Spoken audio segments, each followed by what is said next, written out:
మీ నోటి బోరగా వాడుకోనండి.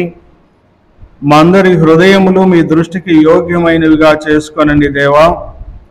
ఈ స్థలములో మీ ఆత్మ సంచారమును జరిగించి ప్రతి బిడ్డ వినాలి అనేటువంటి నాయన ఆలోచన, గ్రహించుకోవాలి అనేటువంటి మనస్సు ప్రతి బిడ్డకు దయచేసి సమస్తమైన మహిమ, ఘనత, ప్రభావములను మీరే పొందుకోమని యేసు క్రీస్తు నామములో అడిగి వేడుకొని ప్రార్థిస్తున్నాము తండ్రి. ఆమేన్. దయచేసి కూర్చోనండి.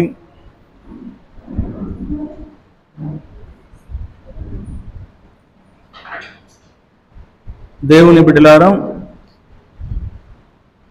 ప్రభు యొక్క మహాకృపను బట్టి ప్రభు సన్నిధిలో ఈ ఆరాధనలో దేవుని బిడ్డలముగా మనమందరము కూడా కూడి ఉన్నాము. ఇది దేవుడు మనకిచ్చిన గొప్ప భాగ్యము, దేవుడు మనకిచ్చిన గొప్ప వరము. ఆయన పాద సన్నిధానములో ఉండేటువంటి సమయాన్ని దేవుడు మనకు సిద్ధపరిచాడు. దేవునికి కృతజ్ఞతలు, దేవునికి స్తోత్రాలు చెల్లిస్తూ ఉన్నాను.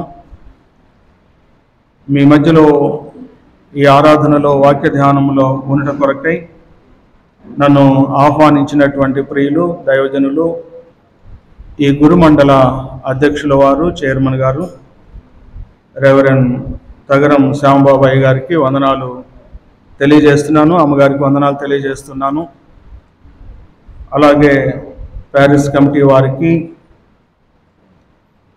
కౌన్సిల్ సభ్యులందరికీ, మెంబర్స్ అందరికీ, అలాగనే చర్చ్ కన్స్ట్రక్షన్ కమిటీ సభ్యులందరికీ నా హృదయపూర్వకమైన వందనాలు తెలియజేస్తున్నాను. అలాగే స్త్రీల సమాజం, స్త్రీలు, యవన బిడ్డలందరికీ కూడా నేను హృదయపూర్వకమైనటువంటి వందనాలు తెలియజేస్తున్నాను.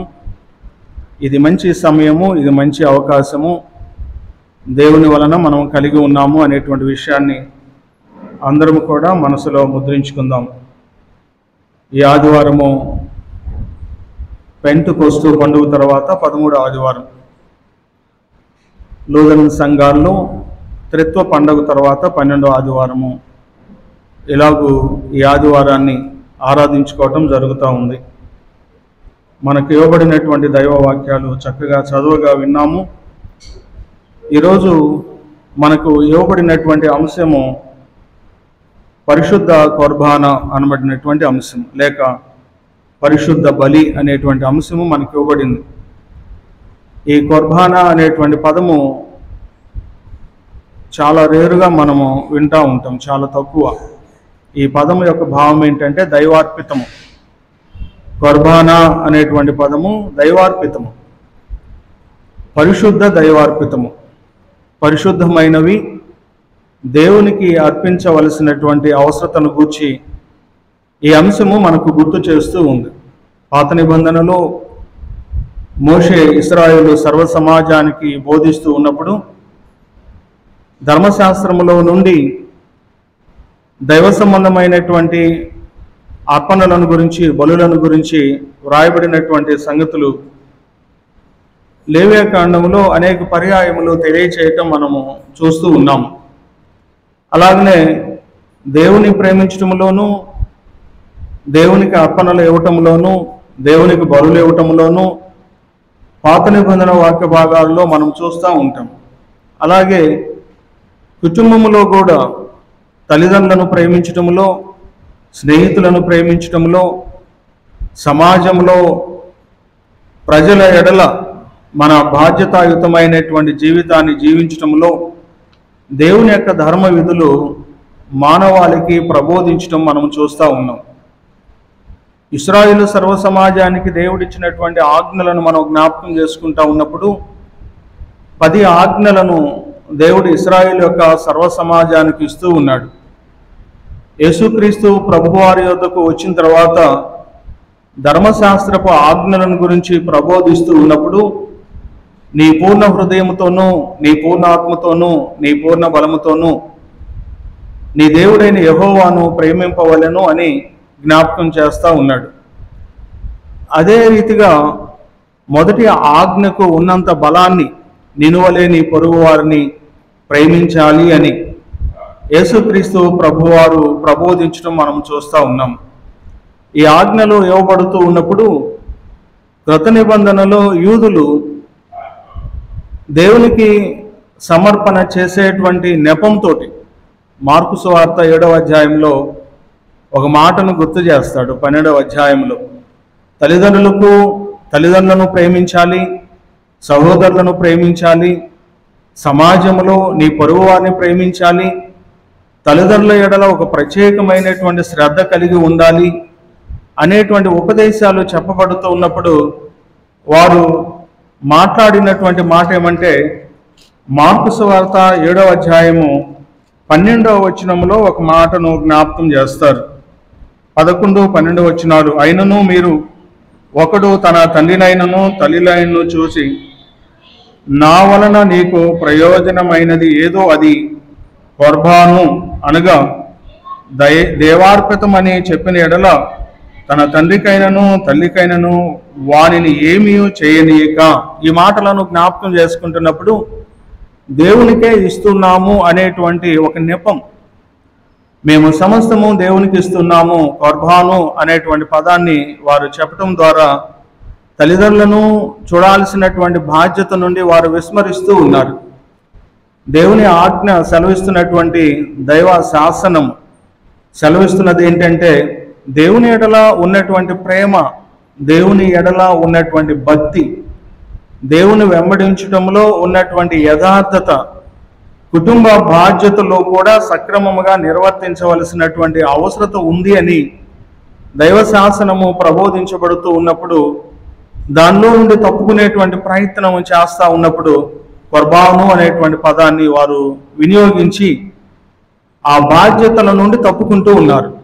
దేవునికే ఇస్తున్నాము, దేవునికే దైవార్పితమై ఉన్నది అనేటువంటి ఆలోచన విధానాన్ని వారు వ్యక్తపరుస్తూ ఉన్నారు. దేవునికి ఇవ్వవలసినటువంటి బాధ్యత, దేవుని ఎడల బాధ్యత, దేవుని యందు బాధ్యత ఎంతవరకు సక్రమంగా నిర్వర్తిస్తూ ఉన్నారు అనేటువంటి విషయాలను ఆలోచన చేసుకుంటూ ఉంటే తల్లిదండ్రుల ఎడలో కూడా వారు ఆ ప్రేమను సక్రమంగా నిర్వర్తిస్తారు. ఎందుకంటే దైవ ప్రేమ కుటుంబాన్ని దూరం చేసుకోమని చెప్పదు, దైవ ప్రేమ సహోదరులను దూరం చేసుకోమని చెప్పదు, కుటుంబంలో ఎవరిని కూడా నిర్లక్ష్యము చేయమని దైవ ప్రేమ చెప్పదు.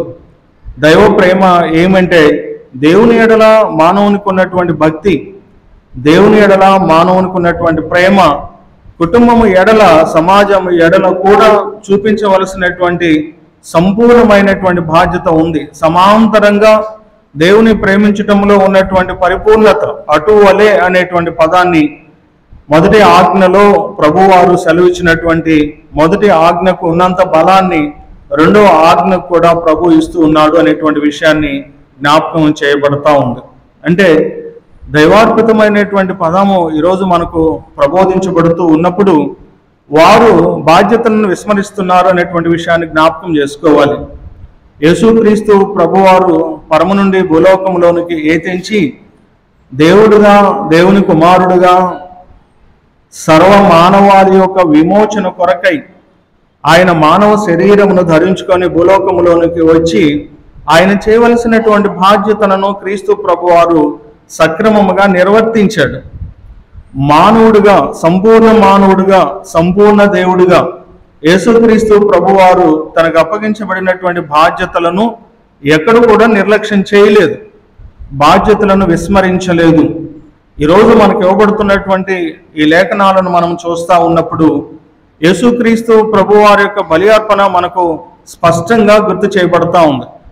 ప్రభు సంస్కారమును మనం జ్ఞాపకం చేసుకుంటున్నప్పుడు కృత నిబంధనలో అపోస్తుడైనటువంటి పౌలు కొరింథీ సంఘానికి చెబుతూ యేసుక్రీస్తు ప్రభువారు తన శిష్యులకు చివరిసారిగా ఆయన పస్కా విందును పంచినప్పుడు పస్కా విందులో శిష్యులను ఆయన ఆహ్వానించి తన శరీరమునకు సాదృశ్యమైనటువంటి రొట్టెను ఇస్తూ ఉన్నప్పుడు, తన రక్తమునకు సాదృశ్యమైన ఆ ద్రాక్షారసమును అందిస్తూ ఉన్నప్పుడు ఆయన జ్ఞాపకం చేసినటువంటి మాటలు ఈరోజు ఈ పత్రిక వాక్య భాగంలో అపోస్తుడైనటువంటి పౌలు జ్ఞాపకం చేస్తాడు. ఎందుకంటే యేసుక్రీస్తు ప్రభువారు ఆ రోజు చేసినటువంటి ఈ పస్కా విందులో యేసుక్రీస్తు ప్రభువారు శిష్యులు మాత్రమే ఉన్నారు. యేసుక్రీస్తు ప్రభువారిని వెంబడించినటువంటి శిష్యులు మాత్రమే ఉన్నారు. ఈ మాటలు ఎందుకు జ్ఞాపకం చేయబడుతూ ఉంది అంటే, ఈ పవిత్రమైనటువంటి పదార్థాలను భుజించటంలో యేసుక్రీస్తు ప్రభువారు ప్రప్రథమముగా ఎంచుకున్నది ఎవరు అంటే ఆయన వెంబడించినటువంటి శిష్యులను మాత్రమే. వారికి ఆయన ఈ పవిత్రమైనటువంటి పదార్థాలను ఇస్తూ ఉన్నప్పుడు నన్ను జ్ఞాపకం చేసుకున్నట్టుకు దీన్ని చేయడి అని ప్రభువారు జ్ఞాపకం చేస్తాడు. అపోస్తుడైనటువంటి పౌలు కొరింథీ సంఘంలో ప్రబోధిస్తున్నప్పుడు సంఘానికి ఈ మాటలను గుర్తు చేస్తాడు.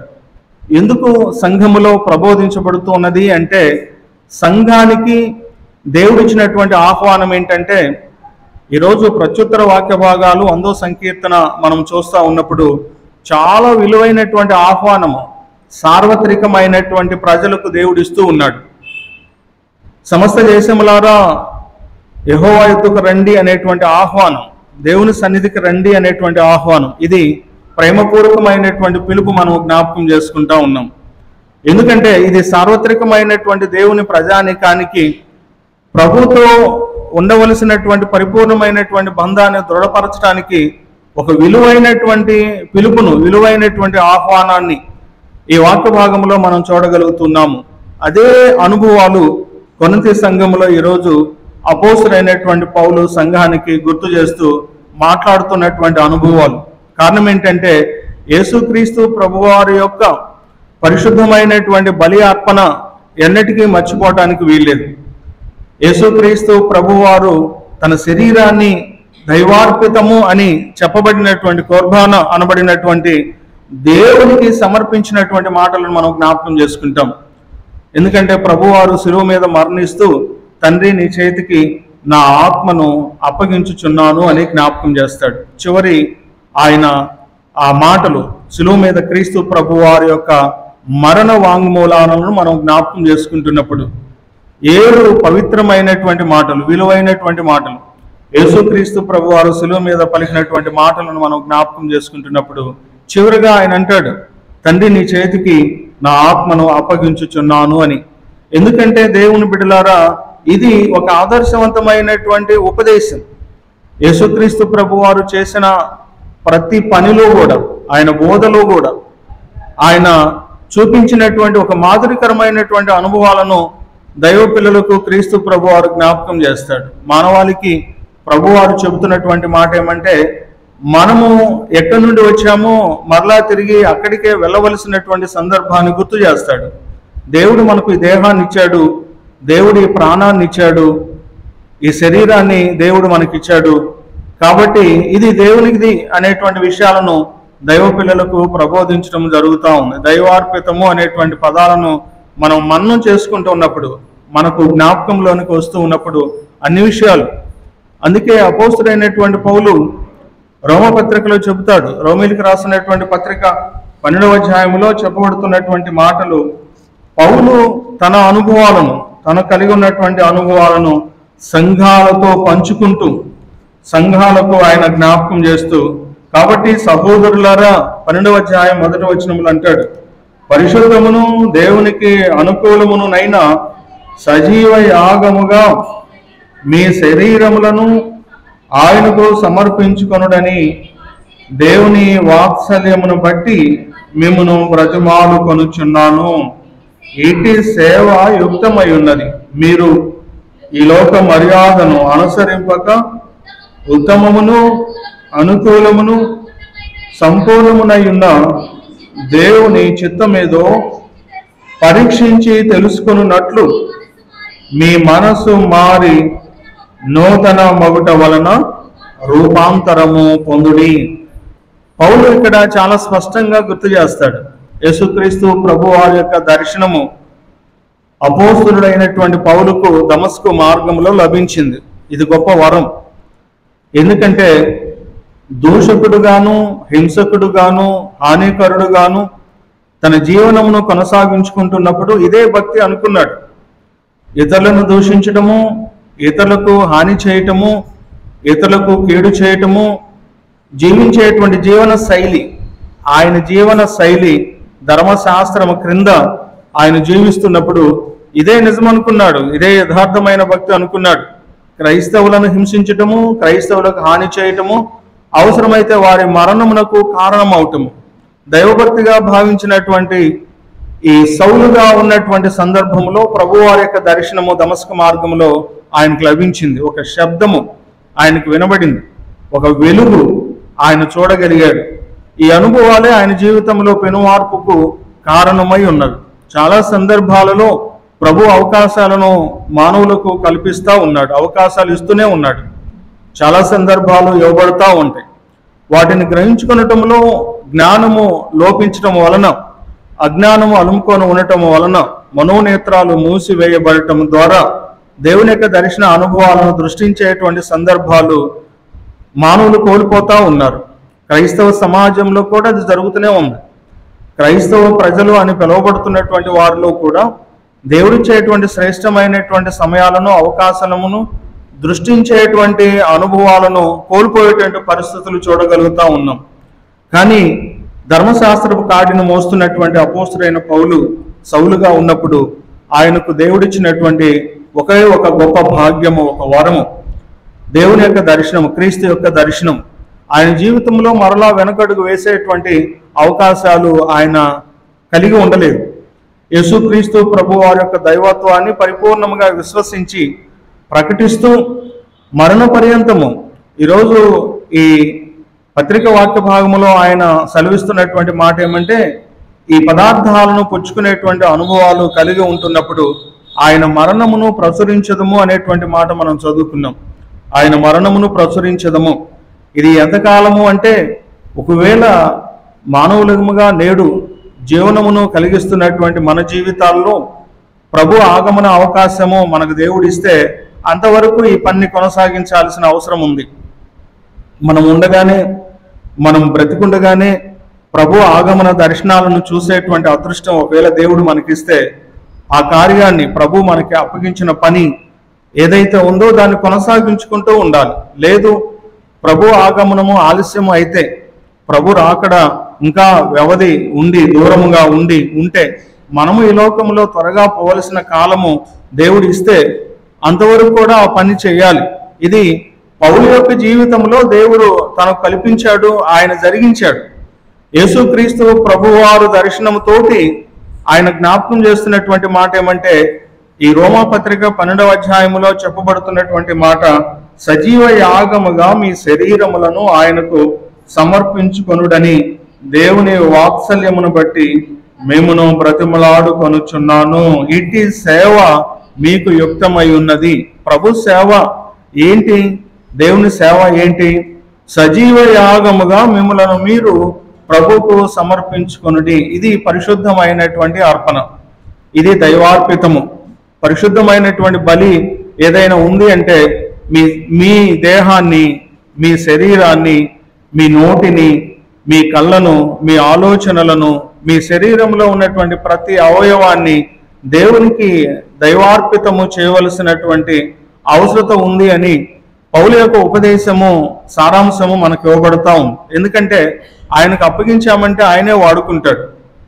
ఈ దేహాన్ని దేవునికి అప్పగించినప్పుడు, ఈ శరీర అవయములను దేవునికి అప్పగించినప్పుడు, ఆయనకు మనం బలిగా ఇవ్వగలిగినప్పుడు ఆయన పని కొరకు వాడుకుంటాడు, ఆయన సేవ కొరకు వాడుకుంటాడు.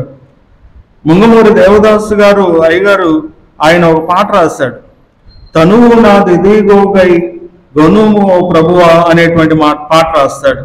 తనువు నాదిదిగోగై గొనుము ప్రభువాని పనికి ప్రతిష్ఠించోమి.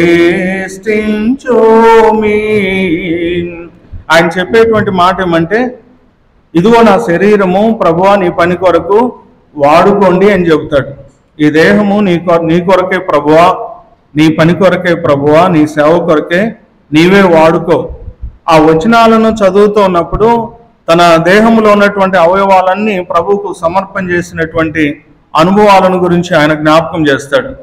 ఈ దేహము దేవునికి సమర్పణ చేయాలి, సజీవ యాగముగా మిమ్మలను మీరు ప్రభువుకు సమర్పణ చేయండి అని జ్ఞాపకం చేస్తాడు. ఎందుకంటే ప్రభు యొక్క శరీరము, ప్రభు యొక్క రక్తము మనకు ఇవ్వబడుతూ ఉన్నది.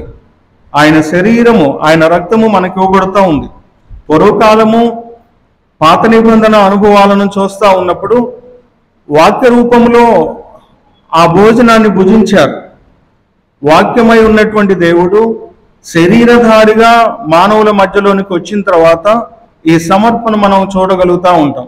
పాత నిబంధన అనుభవాలు ఆయన వాక్య రూపంలో మానవులకు ఆహారమై ఉన్నాడు. భక్తుడైనటువంటి దావీదు అంటాడు, దేవా, రాత్రి వేళలో నీ మాటలను నేను జ్ఞాపకం చేసుకుంటూ ఉన్నప్పుడు, నా మంచం మీద పడుకొని నీ మాటలను జ్ఞాపకం చేసుకుంటున్నప్పుడు క్రొవ్వు మెదడు నాకు దొరికినంత తృప్తిని నేను పొందుచున్నాను అని కీర్తనలో 63వ సంకీర్తనలో భక్తుడైన దావీదు అంటాడు. అంటే ఆయన మాటలు, ఆయన వాక్యము జుంటి తేనె దారుల కంటే మధురమైనటువంటి దేవుని మాటలు ప్రభువారి మాటలు అని మనం చూస్తాం. ఆ మాటలే శరీరమును ధరించుకొని మన కొరకు సమర్పణగా ఈ లోకంలోనికి ఏతించినట్లుగా యేసుక్రీస్తు ప్రభువారి యొక్క శరీర రూపమును గురించి మనం జ్ఞాపకం చేసుకుంటాం. అందుకే యోహాను భక్తుడు, యోహాను సువార్తికుడు, పరిశుద్ధుడైన యోహాను తను రాసిన సువార్తల్లో మొదటిలోనే చెబుతాడు, ఆది యందు వాక్యము ఉండెను, ఆ వాక్యము దేవుని యొద్ద ఉండెను, ఆ వాక్యము దేవుడై ఉండెను. ఆ కింద వచనాల్లో చెబుతాడు, శరీరధారిగా మన మధ్యలోనికి వచ్చెను అనేటువంటి మాట రాస్తాడు.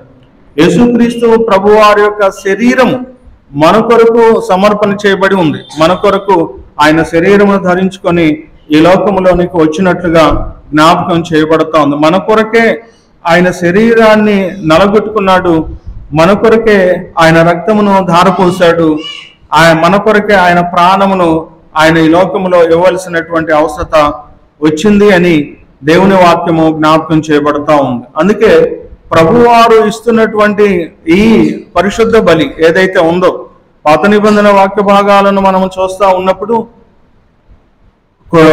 ఎడ్ల యొక్కయు కోడెల యొక్కయు రక్తము చేత పాప ప్రక్షాళన జరిగించేటువంటి సందర్భాలను దేవుని వాక్యములో మనం చూడగలుగుతా ఉన్నాము. హెబ్రీ పత్రికలో రాయబడినటువంటి దైవ ఉపదేశాలను మనం జ్ఞాపకం చేసుకుంటూ ఉన్నప్పుడు హెబ్రీ గ్రంథకర్త తెలియజేస్తాడు. 10వ అధ్యాయము వాక్య భాగాలను మనము పరిశీలన చేస్తూ ఉంటూ ఉన్నప్పుడు యేసుక్రీస్తు ప్రభువారి యొక్క సమర్పణ, యేసుక్రీస్తు ప్రభువారి యొక్క బలి అర్పణ గురించి ఆయన జ్ఞాపకం చేస్తాడు.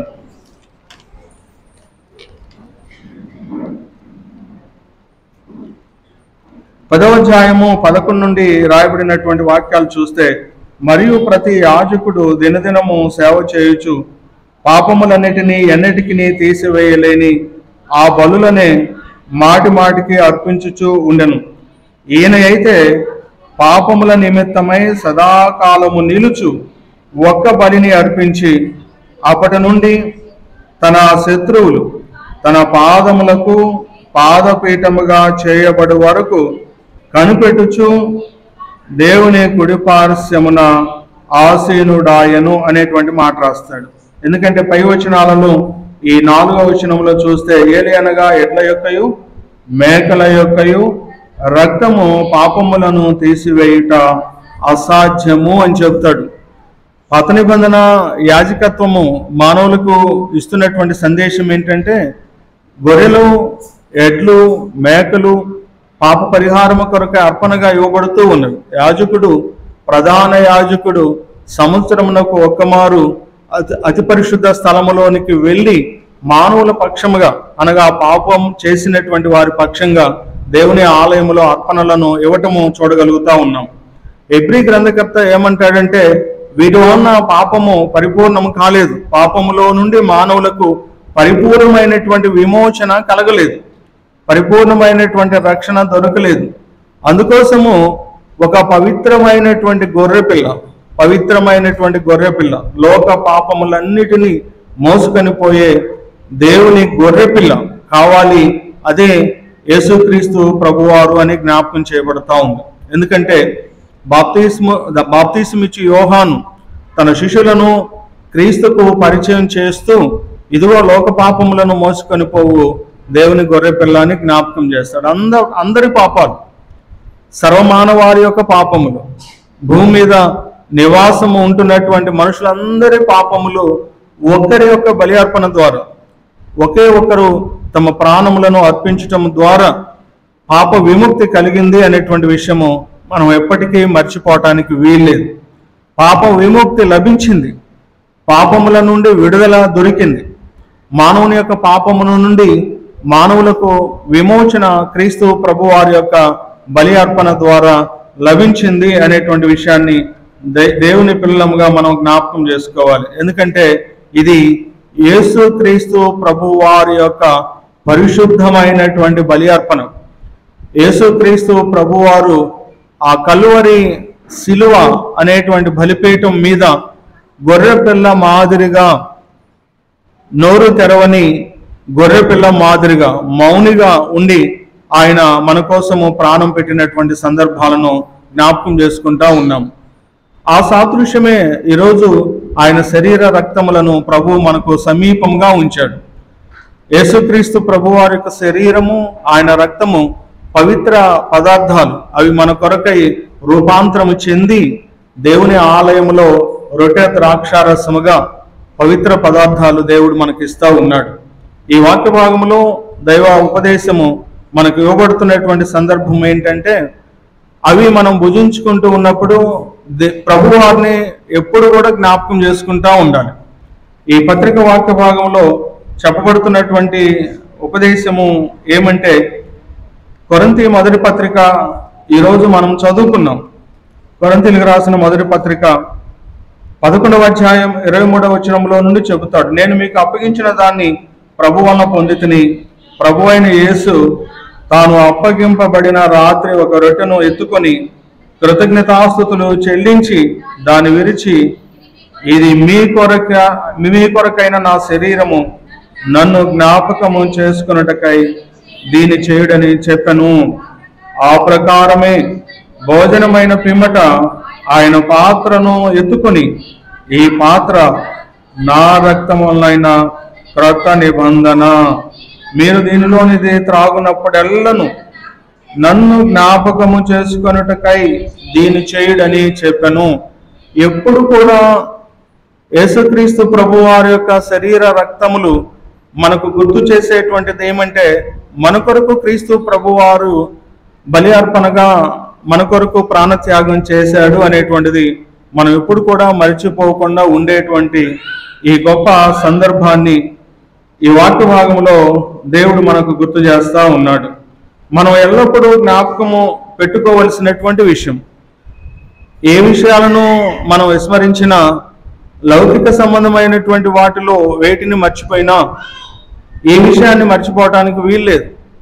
యేసుక్రీస్తు ప్రభు వారి యొక్క రక్తము, యేసుక్రీస్తు ప్రభు వారి యొక్క శరీరము మన కొరకు ఇవ్వబడి ఉన్నది అనేటువంటి మాట రాస్తాడు పౌలు. ఇదే పత్రికలో 10వ అధ్యాయంలో చెబుతాడు, అంటే మనం సంపూర్ణంగా అందులో పాలుభాగస్తులమై ఉంటున్నాం. క్రీస్తులో, యేసుక్రీస్తు ప్రభు వారిలో మనం పాలుభాగస్తులమై ఉన్నాము అనేటువంటి విషయాలను జ్ఞాపకం చేస్తాడు. 10వ అధ్యాయంలో చూస్తే, ఈ పత్రికలోనే 10వ అధ్యాయము 16వ వచనంలో చెబుతాడు, మనము దీవించు ఆశీర్వచనము పాత్రలోనిది త్రాగుట క్రీస్తు రక్తములో పాలు పుచ్చుకొనుటయే గదా. మనము విరుచు రొట్టె తినుట క్రీస్తు శరీరములో పాలు పుచ్చుకొనుటయే కదా జ్ఞాపకం చేస్తాడు. ఆలకించండి, మనము ఆయన రక్తమును తాగుతున్నాము కదా, మనము ఆయన శరీరాన్ని భుజిస్తున్నాము కదా. ఆయన శరీరంలో మనకు పాలు, ఆయన రక్తములో మనం పాలు భాగస్థులమై ఉంటున్నాం.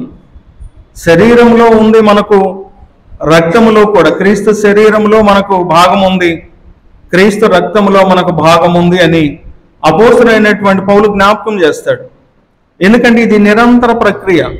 మరలా క్రీస్తు ప్రభువారు ఈ లోకంలోనికి వచ్చేంత వరకు, లేక మన జీవిత కాలము ముగింపు అయ్యేంత వరకు యేసుక్రీస్తు ప్రభువారు మనలో, మనము యేసుక్రీస్తు ప్రభువారిలో పాలుభాగస్తులమై ఉన్నాము అనేటువంటి విషయాలను దేవుని వాక్యము జ్ఞాపకం చేయబడతాం. ఈ అనుభవాలు అపోస్తలుడైనటువంటి పౌలు చాలా స్పష్టంగా గుర్తు చేస్తాడు. నేను క్రీస్తును పోలి నడుచుకొనుచున్నాను, మీరు కూడా నన్ను పోలి నడుచుకొనుడి అని జ్ఞాపకం చేస్తాడు. యేసుక్రీస్తు ప్రభువారిలో నేను సంపూర్ణముగా పాలుభాగస్తుడనై ఉన్నాను. యేసుక్రీస్తు ప్రభువారు నాకు అప్పగించబడినటువంటి పని బాధ్యత సంపూర్ణముగా నేను నెరవేరుస్తూ ఉన్నాను. యేసుక్రీస్తు ప్రభువారిలాగా నేను జీవిస్తూ ఉన్నాను. యేసుక్రీస్తు ప్రభువారిని పోలి నేను నడుచుకుంటూ ఉన్నాను. ఎందుకు అంటే అపోస్తుడైనటువంటి పౌలు 2 అనుభవాలను మనం స్పష్టంగా జ్ఞాపకం చేసుకోవాలి. ఒక అనుభవము దమస్కు మార్గంలో జరిగినటువంటి అనుభవం. రెండో అనుభవము పరలోకములో 3 ఆకాశములను దాటి పరలోకపు దర్శనాన్ని చూసినటువంటి అనుభవం. ఈ 2 అనుభవాలు యేసుక్రీస్తు ప్రభువారితో సంపూర్ణంగా నడుచుకోవాలి అనేటువంటి ఆదేశాలు ఆయనకు జ్ఞప్తికి తీసుకొని వస్తూ ఉన్నాయి, నిరంతరము జ్ఞాపకం చేస్తూ ఉన్నాయి. పరలోక దర్శనాన్ని ఆయన చూశాడు. 3 ఆకాశములను దాటి పరలోకంలో జరుగుతున్నటువంటి గొప్ప అనుభవాలను ఆయన విన్నాడు. వసింపశక్యము గాని మాటలు నేను విన్నాను, అవి చెప్పడానికి వీల్లేదు, బోధించడానికి అవకాశం లేదు అనేటువంటిది 2వ పత్రికలో చెబుతాడు. 2వ పత్రిక 12వ అధ్యాయంలో అపోస్తుడైనటువంటి పౌలు ఈ మాటలు జ్ఞాపకం చేస్తాడు. వినటానికి లేక బోధించడానికి వీల్లేనంత గొప్ప సంభాషణ పరలోకంలో జరగగా నేను విన్నాను అనేటువంటి విషయాలను జ్ఞాపకం చేస్తాడు. ఈ అనుభవాలు అపోస్తుడైనటువంటి పౌలు క్రీస్తులో నడవటానికి, క్రీస్తును వెంబడించడానికి, క్రీస్తు బిడ్డగా ఉండటానికి, క్రీస్తు వారసత్వానికి అనేక మందికి పంచడానికి, యేసే క్రీస్తు అని చెప్పడానికి, యూదులు వారు క్రీస్తును నమ్మటానికి అయిష్టంగా ఉన్నప్పుడు ఏ యేసును మీరు సిలువ వేశారో ఆ యేసే క్రీస్తై ఉన్నాడు, ఈ క్రీస్తే యేసై ఉన్నాడు అని క్రీస్తు ప్రభువారిని ప్రకటిస్తూ సమాజానికి దైవత్వాన్ని ఆయన బోధిస్తున్నట్లుగా జ్ఞాపకం చేయబడతా ఉంది. ఇందుకు ప్రతికూల పరిస్థితులు ఎన్ని ఎదురైనా సరే, ఎన్నో శ్రమలు, ఎన్నో అవమానాలు, ఎన్నో నిందలు, ప్రాణాపాయం అనేక సందర్భాలలో ఆయనకు ప్రతికూలమైనటువంటి పరిస్థితులు ఎదురైనప్పటికీ యేసుక్రీస్తు ప్రభు వారి యొక్క దైవత్వాన్ని ప్రకటించడంలో ఆయన వెనుకాడలేదు అనేటువంటి విషయాన్ని జ్ఞాపకం చేయబడతా ఉంది. అందుకే చాలా స్పష్టంగా అపోస్తుడైనటువంటి పౌలు నేను క్రీస్తును పోలి నడుచుకుంటున్నాను అని జ్ఞాపకం చేస్తాడు. అంత మాత్రమే కాదు, ఈ లోకంలో విలువైనవి ఏవైనా ఉన్నవి అంటే క్రీస్తు కోసము వాటన్నిటినీ నష్టపరుచుకుంటానని చెబుతాడు. మనుషు కనులకు ఇంపైనవి, కనులకు రమ్యమైనవి, అందమైనవి, ఎంతో గొప్పవి, చూడ చక్కనివి లోకములో ఎన్ని ఉన్నప్పటికీ వాటికంటే విలువైనటువంటి వాటిని నేను క్రీస్తు ప్రభువారిలో చూడగలిగాను. యేసుక్రీస్తు ప్రభువారు ఆ దర్శన అనుభవాలు నాకు ఇచ్చాడు. అందుకే ఫిలిప్పీ పత్రికలో అంటాడు, క్రీస్తు కోసము, ఆయన శ్రమ కోసము, ఆయన మరణం కోసము, ఆయన పునరుద్ధానం కోసము లోకములో సమస్తమును నష్టపరుచుకుంటున్నాను, పెంటతో సమానముగా వాటిని ఎంచుతున్నాను అని ఫిలిప్పీ పత్రిక ద్వారా అపోస్తుడైనటువంటి పౌలు జ్ఞాపకం చేస్తాడు. క్రీస్తుతో నడవటము అంటే అదే అనుభవం. అందుకే ప్రభువారు తన శిష్యులకు ఇచ్చినటువంటి ఆ చివరి లార్డ్ సప్పర్ ఏదైతే ఉందో, ప్రభు సంస్కారము, సర్వమానవాళిని శిష్యులుగా చేసేటువంటి అనుభవాలను అవి సంఘాలకు దేవుడిస్తూ ఉన్నాడు. ఈరోజు మనలను ప్రభువారు ఈ పరిశుద్ధ సంస్కారంలో పాలుభాగస్తులమై ఉండేటువంటి సిద్ధపాటులో ఉన్నటువంటి వారు శిష్యరికానికి సంపూర్ణంగా సిద్ధపడి ఉండవలసినటువంటి అవసరం ఉంది. ఎందుకంటే పాత నిబంధనలో ఏలియా దగ్గరికి కొన్ని సమర్పణలు వచ్చినాయి. ఎలీషా దైవజనుని దగ్గరికి, మనం చదువుకున్న 2వ రాజుల గ్రంథంలో ఎలీషా దైవజనుని దగ్గరికి కొన్ని బహుమానాలు లేక కొన్ని పంట పొలాల్లో నుండి అర్పణలను తీసుకురావడం జరిగింది. ఆ దినాల్లో క్షామం ఉంది, కరువు ఉంది. ఎలీషా పాత నిబంధన 2వ రాజుల గ్రంథము 4వ అధ్యాయంలో 42 44 వచనాలు మనం చదువుకున్న భాగాన్ని చూస్తూ ఉంటే అక్కడ శిష్యులు ఉన్నారు, ఆయన శిష్యులు ఉన్నారు. వారు సంకుచితమైనటువంటి మనసు కలిగి ఉన్నారు. ఈ క్షామకాలంలో ప్రజలకు ఆహారం పెట్టడంలో వారి ఆలోచన విధానం ఎలా ఉంది అంటే సంకుచితంగా ఉంది. కానీ ప్రార్థనాపరుడైనటువంటి దైవజనుడు దైవత్వాన్ని ఆయన సంపూర్ణంగా కలిగి ఉన్నటువంటి అనుభవాలను ఆయన చూస్తూ ఉన్నప్పుడు అందరికీ సంపూర్ణంగా ఆహారమును అందించేటువంటి ప్రయత్నము ఆయన కలిగి ఉన్నాడు. ఎందుకంటే హృదయము నిండా ప్రభును కలిగి ఉన్నప్పుడు, హృదయము నిండా దేవుని యొక్క ఆధ్యాత్మికమైనటువంటి అనుభవాలను ఆయన కలిగి ఉన్నప్పుడు ఈ లోపాలు వారికి కనబడవు. లోపాలను చూసేటువంటి పరిస్థితులు ఉండవు. ఎలీషా దైవజనుడైనటువంటి ఆయన వద్ద ఉన్నటువంటి శిష్యులు వారు కొంచెము భయపడ్డారు, ఆందోళన పడ్డారు. క్షామకాలంలో ప్రజలకు ఆహారం పెట్టేటువంటి పరిస్థితి. మనం చదువుకున్నటువంటి భాగానికి ముందు విష పదార్థంతో కూడినటువంటి ఆహారాన్ని కూడా పవిత్రపరచగలిగినటువంటి ఆ అనుభవాలను దైవజనుడైనటువంటి ఎలీషా కలిగి ఉన్నట్లుగా చూస్తూ ఉన్నాం. కారణం ఏంటంటే దేవునితో వారికి ఉన్నటువంటి అనుబంధం, దేవుడితో వారు నడిచినటువంటి అనుభవం, ప్రార్థనా జీవితము. అందుకోసమే జ్ఞాపకం చేస్తాడు. శిష్యరేఖము అనేటువంటిది దైవజనుడైనటువంటి ఎలీషాలో నుండి వారు కూడా సంపూర్ణమైనటువంటి భక్తిని సంతరించుకోవాల్సినటువంటి అవసరం ఉంది. యేసుక్రీస్తు ప్రభు వారి యొక్క శిష్యులను గురించి మనం జ్ఞాపకం చేస్తూ ఉన్నప్పుడు వారు కొంత సంకుచితమైనటువంటి ఆలోచనలు కలిగి ఉన్నప్పటికీ పునరుద్ధాన బలము వారిని సంపూర్ణముగా శిష్యరికంలోనికి వారు కలిగి ఉండటానికి అవకాశం ఇచ్చాడు. ఎందుకంటే యేసుక్రీస్తు ప్రభు వారి యొక్క ఆ శిష్యులకు ప్రభువారు ఇచ్చినటువంటి ఆదేశం ఏంటంటే ఆయనతో నడిచేటువంటి బంధం, ఆయన వెంబడించేటువంటి అనుబంధం, యేసుక్రీస్తు ప్రభువారిని వెంబడించేటువంటి అనుబంధాన్ని వారు సంపూర్ణముగా కలిగి ఉండాలంటే వారు తాము త్వదించుకొని తాము రిక్తులుగా చేసుకొని తమ సిలువనెత్తుకొని యేసుక్రీస్తు ప్రభువారిని వెంబడించాలని లోకాసు వార్తలో జ్ఞాపకం చేస్తాడు. ఎవడైనను నన్ను వెంబడింపగోరిన ఎడల వాడు తాను తగ్గించుకొని తమ సిలువనెత్తుకొని నన్ను వెంబడించవలసి ఉన్నది అని యేసుక్రీస్తు ప్రభువారు లోకాసు వార్త 9వ అధ్యాయం 23వ వచనంలో చెబుతాడు. కారణం ఏంటంటే శిష్యరేఖం యొక్క పరిపూర్ణత. యేసుక్రీస్తు ప్రభువారిని వెంబడించడానికి మొదట అడుగులేసినటువంటి ప్రభువారి శిష్యులకు ఇచ్చినటువంటి ఆదేశము ఈరోజు సార్వత్రికంగా దేవుని సంఘానికి, దేవుని ప్రజలకు దేవుడు తన ఆత్మ ద్వారా ప్రబోధిస్తూనే ఉన్నాడు. సంపూర్ణమైనటువంటి భక్తిని కలిగి ఉండాలి, సంపూర్ణమైనటువంటి సమర్పణ కలిగి ఉండాలి. ప్రభువుకి ఏది ఇష్టమో అదే చేయాలి. దేవునికి అంగీకారమైనటువంటి అనుభవాలను కలిగి ఉండాలి. ఎందుకంటే ఈ వాక్య భాగంలో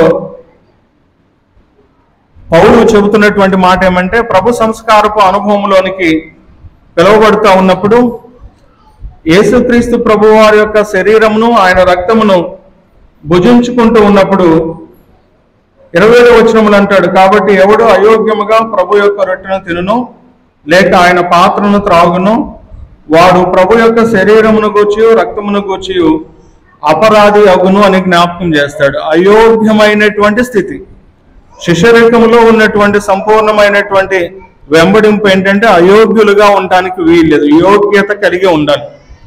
యేసుక్రీస్తు ప్రభు వారి యొక్క శరీరమును భుజించి ఆయన రక్తమును సేవించినప్పుడు, పానం చేసినప్పుడు సంపూర్ణమైనటువంటి శిష్యరికాన్ని అలవర్చుకోవలసినటువంటి అవసరం ఉంది.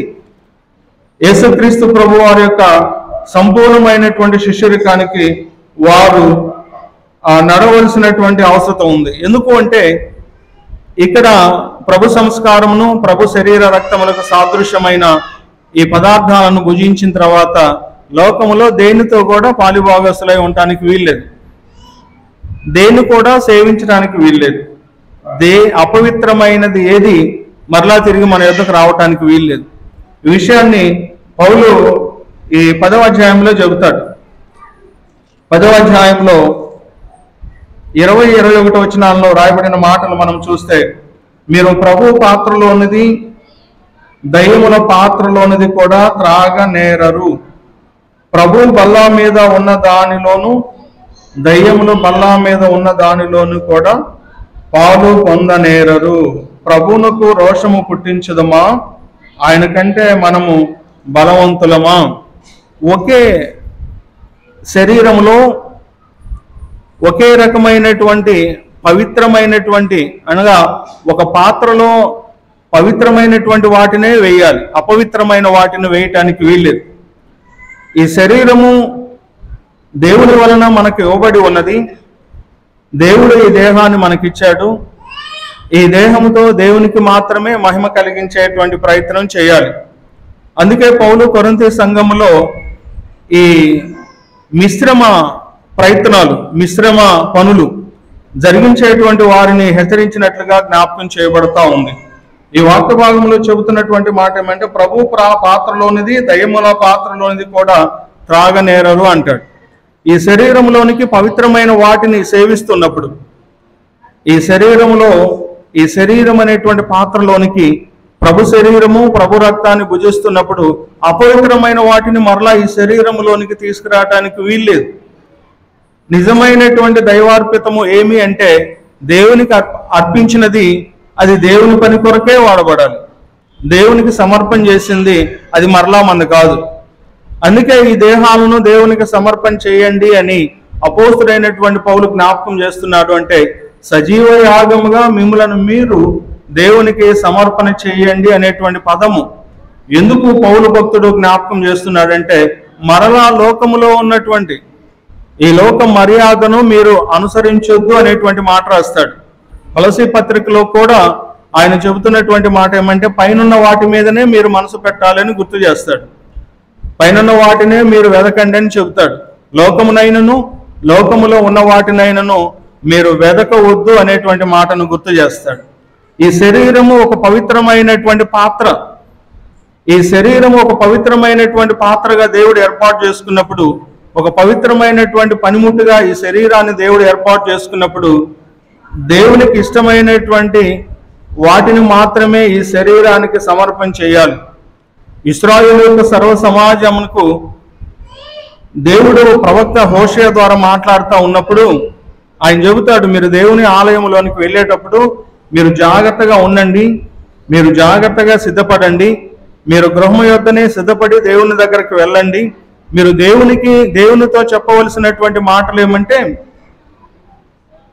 గొర్రెలైనను మేకలైనను ఎద్దులైనను మేము మీకు ఇవ్వలేము కానీ మా పెదవులను మాత్రమే నేను మీకు ఇస్తాను అని దేవునితో చెప్పండి అని జ్ఞాపకం చేస్తాడు. అంటే దేహంలో ఉన్నటువంటి అవయములను ప్రభువుకు సమర్పణ చేయాలి అనేటువంటి విషయాలను జ్ఞాపకం చేస్తాడు. హోషేయ గ్రంథాన్ని మనం చూస్తూ ఉన్నప్పుడు 14వ అధ్యాయము 5వ వచనములో ప్రవక్త ద్వారా దేవుడు మాట్లాడతాడు. 14వ అధ్యాయము 2వ వచనం చదువుకుందాం.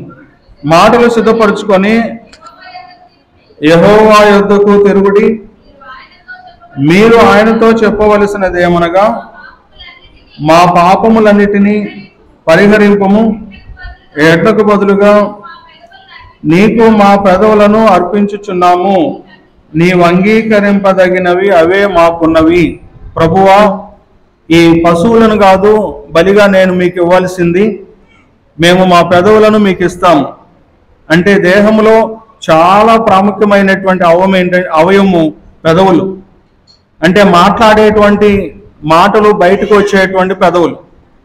ఈ మాటల ద్వారానే సమాజం అంతా కూడా అల్లకల్లోలం అవుతూ ఉంటుంది. మనుషుడు మాట్లాడేటువంటి దాని ద్వారానే కుటుంబాలు చిన్నాభిన్నం అవుతూ ఉన్నాయి, సమాజము చిన్నాభిన్నం అవుతూ ఉంది. ఈ పెదవుల గుండా పవిత్రమైనటువంటి మాటలు వస్తే సమాజం చాలా బాగుంటుంది, ప్రజలందరూ క్షేమంగా ఉంటారు, ఎవరికి వివాదాలు రావు, ఏ కుటుంబాల్లో సమస్యలు రావు. అందుకే ప్రవక్త ఇశ్రాయేలు ప్రజలతో చెబుతూ, మేము ఈ పశువులను కాదు మీకు బలిగా ఇచ్చేది, మా పెదవులను నీకు అర్పణగా ఇస్తామని చెప్పండి. అలా చెప్పి అలాగే మీరు జీవించాలి అనేటువంటి విషయాన్ని దేవుని వాక్యము ప్రబోధించబడుతూ ఉంది. భక్తులైన దావీదు కూడా ఆయన అనుభవాలు ఏం చెబుతాయంటే, ఇదిగో నా నాలుకతో నేను పాపము చేయకుండానట్లు నా నోటికి నేను చిక్కం పెట్టుకొని చున్నాను అంటాడు. 39వ సంకీర్తనలో చెబుతాడు, నా నాలుకతో నేను పాపం చేయకుండా ఉండాలి, నా పెదవుల గుండా అపవిత్రమైనటువంటి మాటలు రాకూడదు. భక్తిహీనులు నా ఎదుట ఉన్నప్పటికీ నా నోటికి నేను చిక్కం పెట్టుకొని ఉంటాను అనేటువంటి మాట రాస్తాడు. విశ్వాస సమూహానికి, ఆధ్యాత్మిక కుటుంబానికి, దేవుని పిల్లలకు, దేవునికి దేహాలను సమర్పణ చేసేటువంటి అనుభవాలు కలిగినటువంటి బిడ్డలు చేయవలసినటువంటి ప్రప్రథమమైనటువంటి పని ఏమంటే, ఈ నోటిని, ఈ పెదవులను జాగ్రత్త చేసుకోవాలి. ఎందుకంటే ఈ నోటి గుండానే, ఈ పెదవుల గుండానే పవిత్రమైనటువంటి వాటిని సేవిస్తున్నప్పుడు ఈ నోట అపవిత్రమైన మాటలు రావటానికి వీల్లేదు. ఈ నోటులోనికి అపవిత్రమైనటువంటి వాటిని తీసుకోవటానికి వీల్లేదు. లోకములో ఉన్నటువంటి వాటితో సంబంధం లేదు, లోక మర్యాదలతో సంబంధం లేదు. విశ్వాస కుటుంబానికి దేవునికి ఇష్టమైనటువంటి పరిపూర్ణమైనటువంటి కార్యాలను చేసేటువంటి ప్రయత్నము చేయాలి అని దేవుని వాక్యము జ్ఞాపకం చేయబడతా ఉంది. క్రీస్తు ప్రభు వారి యొక్క అర్పణ పరిపూర్ణముగా మనకు ఇవ్వబడింది. ఆయన చేయవలసినటువంటి కార్యమును ఆయన పూర్తి చేశాడు. సమాప్తమైనది అని యేసుక్రీస్తు ప్రభు వారు శిలువ మీద చెబుతూ తన ప్రాణమును దేవునికి అప్పగించి ఆయన మరణించాడు. అనగా క్రీస్తు ప్రభు వారి పక్షంగా, దేవుని పక్షంగా ఏదైతే మనకు రావలసినవి, మన పాపములకు విమోచన, మనకు రక్షణ, మనకు క్షమాపణ ప్రభువారు జరిగించాడు. మన పక్షంగా మనం చేయవలసినటువంటి పనిని వాక్యము ద్వారా దేవుడు మనకు అందిస్తూ ఉన్నాడు. మన దైవార్పితము ఏమై ఉన్నదో, మన పరిశుద్ధ బలి ఏమై ఉన్నదో దేవుడు మనకు ప్రబోధిస్తూ ఉన్నాడు. ఆయనతో నడిచి, ఆయన వెంబడించి, ఆయన బిడ్డలముగా పరిపూర్ణమైనటువంటి విశ్వాస ప్రయాణానికి మనమందరం కూడా యోగ్యులము అయి ఉందాం. ఎందుకంటే బైబిల్లో చాలా విషయాలు, ఒక క్రైస్తవ కుటుంబం, ఒక ఆదర్శవంతమైనటువంటి భక్తి కలిగినటువంటి విశ్వాసి ఎలా ఉండాలో, ఆయనకి ఇష్టమైనటువంటి కార్యములు ఏమై ఉన్నవో దేవుడు బోధిస్తూ ప్రకటిస్తూ మనకు సమీపముగా వాటిని ఆయన పెట్టి ఉన్నాడు. ఈరోజు ఈ ఆధ్యాత్మికమైనటువంటి స్థలాలు, ఈ ఆధ్యాత్మికమైనటువంటి మందిరాలు మనకు దేవుడు ఎందుకు ఇచ్చాడంటే ఆయన మనకు దగ్గరగా ఉండి, ఆయన మనతో మాట్లాడి, మనము ఆయనకు దగ్గరగా ఉండి, ఆయనతో మనం మాట్లాడి, ఆయన బిడ్డలముగా, ఆయన వారసులముగా, ఆయన కోరినట్లు జీవించేటువంటి వారముగా దేవుడు ఉండాలని ఈ అవకాశాలను, ఈ సమయాలను దేవుడు మనకు ప్రసాదిస్తూ ఉన్నాడు. కాబట్టి ఈ సంపూర్ణమైనటువంటి బలి దేవునికి ఇచ్చి సంపూర్ణమైన సమర్పణ కలిగి దేవుని కుటుంబంలో వారసులముగా ఉండటానికి మనమందరం కూడా సిద్ధపడదాము. ఆత్మదేవుడు, పరిశుద్ధాత్మదేవుడు అటు సహాయము మనందరికీ దయచేయును గాక. ఆమేన్. ప్రార్థన చేసుకుందాము. ప్రేమగల మా తండ్రి, కృపగల మా దేవ, పరిశుద్ధుడా, మీకు స్తోత్రాలు చెల్లిస్తూ ఉన్నాము. మా కొరకు మీరు చేసిన కార్యములను మేము జ్ఞాపకం చేసుకుంటున్నాము. మేము మీ కొరకు చేయవలసినటువంటి కార్యములను మీరు మాకు తెలియజేస్తూ ఉన్నారు. దేవా, మేమందరము మీ పిల్లలము, మేమందరము మీ కుటుంబము. మీ స్వరక్తం ఇచ్చి మీరు మమ్మలను కొనుక్కున్నారు.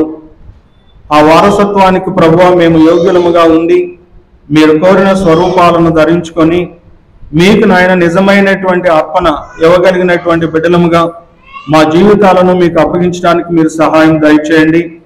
విత్తబడిన వాక్యం ప్రతి బిడ్డ యొక్క హృదయాల్లో దాచిపెట్టుకొని వాటిని నెమరవేసుకొని మీ వాక్యానికి మా ప్రభువా అనుకూలముగా జీవించడానికి సహాయం దయచేయండి. ఈ సంఘాన్ని, సంఘ గురువర్యులను, కూడి వచ్చిన పెద్దలను, కమిటీ వారిని, ఈ ప్రాంతంలో ఉన్నటువంటి ప్రజలందరినీ దీవించి మహిమయు, ఘనతయు, ప్రభావములను మీరే ఆరోపించుకోమని యేసుక్రీస్తు నామములో అడిగి వేడుకొని ప్రార్థిస్తున్నాము తండ్రి. ఆమేన్.